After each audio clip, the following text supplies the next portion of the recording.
Assalamualaikum warahmatullahi wabarakatuh. Halo sobat setia jamaah Al-Ikhlas. Semoga kalian semua dalam keadaan sehat walafiat. Amin. Sebelum kami ceritakan sejarah singkat Goa Safarwadi, kami mohon agar tetap selalu mendukung channel ini dengan cara like, share, comment, and subscribe. Terima kasih. Di sebuah daerah Tasikmalaya, Jawa Barat, tepatnya di Desa Pamijahan, terdapat gua yang merupakan tapak tilas Syekh Abdul Qadir Zailani menerima ijazah ilmu agama dari gurunya, yaitu Imam Sanusi, yang kini diberi nama Gua Safarwadi atau disebut juga Gua Pamijahan. Gua Pamijahan ini terletak di kaki gunung yang terkenal sekarang dengan sebutan Gunung Mujarot, yang berarti tempat penenangan, tempat nyirnakan maneh dalam bahasa Sunda. Mengapa demikian? Karena di dalam gua di bawah gunung itulah Syekh Abdul Muhyi sering mendekatkan diri, bertakorup kepada Allah Subhanahu wa Ta'ala, atau dalam bahasa lain disebut bersemedi. Ada pula yang memberi nama Gunung Mujarab, yang merupakan serapan dari bahasa Arab, artinya gunung tempat mencoba. Hal ini sesuai dengan riwayat yang kami ketahui bahwa Syekh Abdul Muhyi sebelum menemukan gua tersebut pernah mencoba melaksanakan petunjuk dan perintah dari gurunya dengan menanam padi sebagai ciri adanya gua. Petunjuk dari gurunya tersebut adalah apabila setangkai biji padi ditanam kemudian hasilnya setangkai pula, maka disitulah tempat yang dimaksud.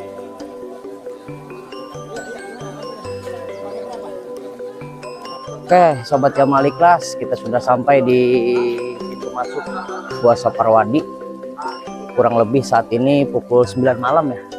9 malam. Ya beginilah suasananya di malam hari. Nah, bagi teman-teman yang belum pernah merasakan masuk ke Gua Safarwadi di malam hari, yuk ikutin terus perjalanan kami.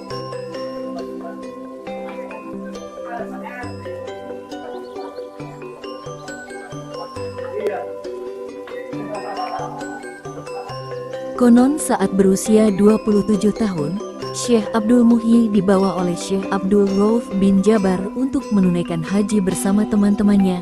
Ketika berada di sana, Syekh Abdul Rauf mendapatkan ilham ada salah satu santrinya akan mendapatkan gelar pangkat sebagai seorang wali.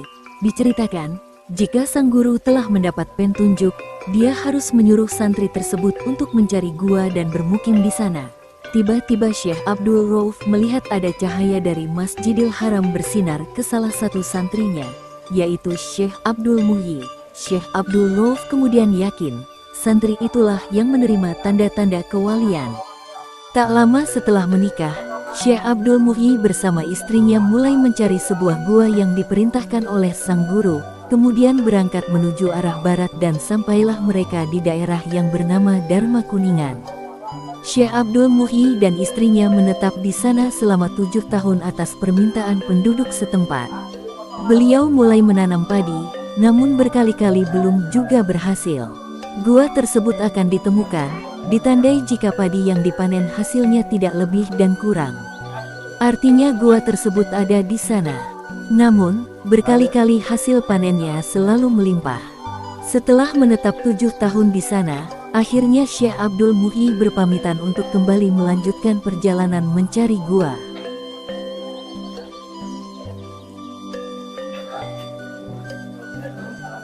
Ya beginilah teman-teman suasana di dalam Gua Safarwadi di malam hari.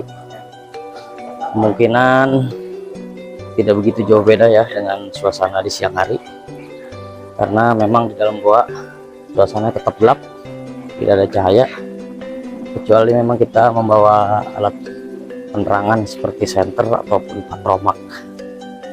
Oke teman-teman.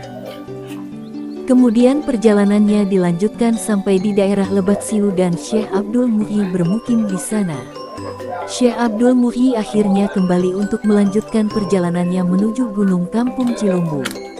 Dia akhirnya turun menuju lembah sembari bertafakur melihat keindahan pemandangan sambil menanam padi. Pada suatu hari Syekh Abdul Muhyi melihat padi yang ditanam sudah menguning dan telah mencapai waktu untuk dipetik.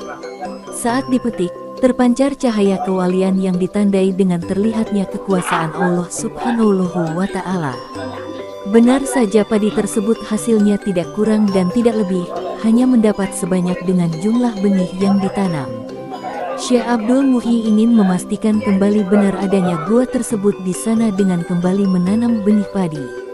Saat dia sedang berjalan ke arah timur, lalu mendengar suara air terjun dan kicauan burung keluar dari dalam lubang. Syekh Abdul Muhyi memastikan untuk melihat gua tersebut. Akhirnya dilihatnya lubang yang keadaannya persis dengan gua yang digambarkan oleh gurunya. Syekh Abdul Muhyi mengangkat kedua tangannya untuk memuji kebesaran Allah Subhanahu wa Ta'ala. Gua tersebut akhirnya telah ditemukan yang dulunya merupakan tempat Syekh Abdul Qadir Al-Zailani menerima ijazah ilmu agama dari gurunya bernama Imam Sanusi. Semenjak ditemukannya gua tersebut, Syekh Abdul Muhyi dan keluarga beserta para santri-santrinya bermukim di sana. Beliau menempuh jalan tarekat di samping mendidik para santri-santrinya. Dalam gua tersebut terdapat beberapa tempat, seperti tempat beribadah para wali, air kehidupan atau disebut juga cai kahuripan yang keluar dari sela-sela batuan dalam gua. Di dalam juga ada beberapa lorong yang konon dahulu digunakan oleh sang wali ketika berangkat menuju Mekah. Serta di dalamnya juga terdapat beberapa lorong menuju beberapa tempat kota bersejarah di tanah air, seperti lubang menuju Banten, lorong menuju Cirebon, dan juga terdapat lorong menuju Surabaya. Misteri adanya lorong menuju Mekah ternyata menjadi daya tarik tersendiri bagi para pengunjung untuk mencobanya. Namun, ketika para pengunjung yang ingin mencoba memasukinya ternyata tidak berhasil. Konon ada salah satu pengunjung yang mencoba untuk masuk ke dalam lorong menuju Mekah tersebut, tapi malah menghilang dan tidak pernah kembali hingga saat ini. Kini lorong tersebut ditutup dengan besi agar tidak ada yang mencoba memasukinya. Itulah sejarah singkat sebatas yang kami ketahui dari Gua Safarwadi atau Gua Pamijahan Tasikmalaya, yang sangat melekat dengan nilai religiusnya. Mohon maaf jika dalam penjelasan kami dalam video ini mungkin banyak kekurangannya. Semoga dengan peristiwa sejarah yang kita pelajari dari para wali Allah akan menambah ketakwaan kita kepada Allah Subhanahu wa Ta'ala. Amin. Gimana Pak Gua topiknya? Kira-kira harapannya setelah kita berziarah ke Gua Safarwadi ini? Alhamdulillah, harapan kita semua tentunya ini menjadi napak tilas para wali, diantaranya Tuan Syekh Abdul Qadir Al-Jailani sebagai babat alas, wali pertama, kemudian disusul dengan wali-wali selanjutnya sampai Syekh Abdul Muhyi. Alhamdulillah tadi kita sudah masuk berdoa, diantaranya di tempat di mana perkumpulan para wali, dan juga di situ kita lantunkan azan, dan di mana merupakan azan ini adalah kalimat tauhid, bahwa peristiwa yang terjadi di sini lewat gua ini bisa tembus ke Mekah merupakan kekuasaan Allah Subhanahu wa Ta'ala yang tidak bisa dijangkau oleh akal pikiran.